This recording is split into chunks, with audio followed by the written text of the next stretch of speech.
I'm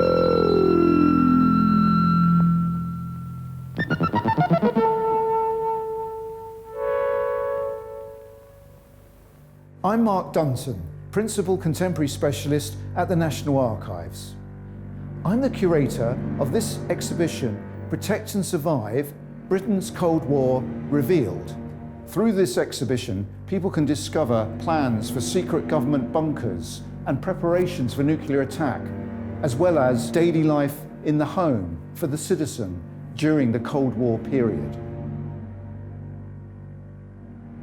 This document, Churchill called it his naughty document, not for public eyes. It's all to do with a meeting in October 1944 in the Kremlin in Moscow, a meeting between Churchill and Marshal Joseph Stalin, leader of the Soviet Union. Late that night, Churchill handed that note to Marshal Stalin, and that's Churchill's writing on it in blue pencil. It's the projected spheres of influence in Eastern Europe looking towards the end of the war.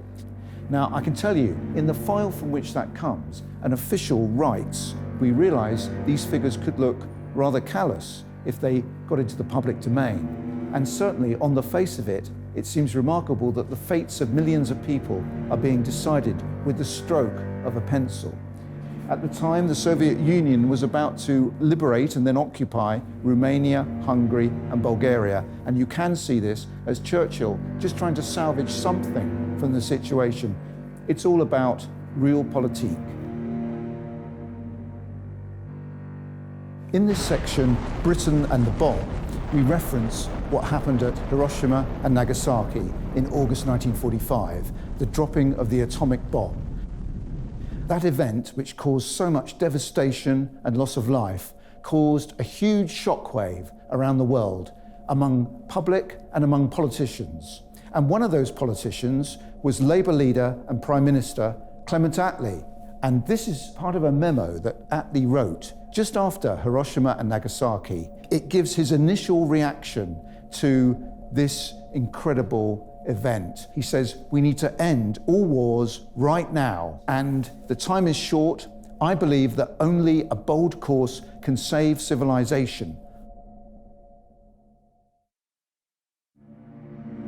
These are the Wintex-Cymex exercises from the early 1980s, when civil servants played out the part of the Prime Minister and other officials in reacting to particular scenarios.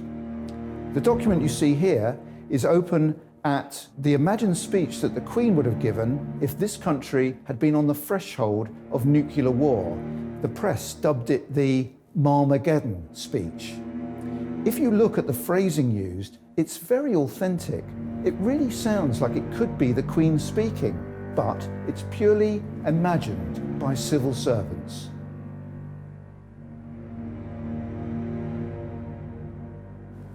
This here is the last page of the confession of Klaus Fuchs. Now, he was an atomic spy. He passed many vital atomic secrets to the Soviet Union, so much so that the Soviet Union was able to explode its first atom bomb, which it did in August 1949, which came as a great shock to the West. Believe it or not, some of his spycraft occurred around the streets of Kew, the location, of course, of the National Archives.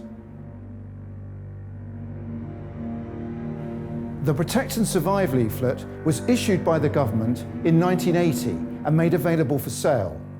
It aimed to show people how to keep themselves and their homes as safe as possible under nuclear attack. Based on the advice in Protect and Survive, we created this Under the Stairs installation. It's all to do with having an inner refuge in your home to protect you against radioactive particles, fallout. Fallout dust gives off dangerous radiation. It cannot be seen or felt. It has no smell. Anybody staying within reach of fallout for too long can fall ill or die.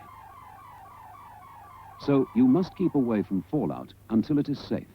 And this may mean staying in your fallout room for up to 14 days.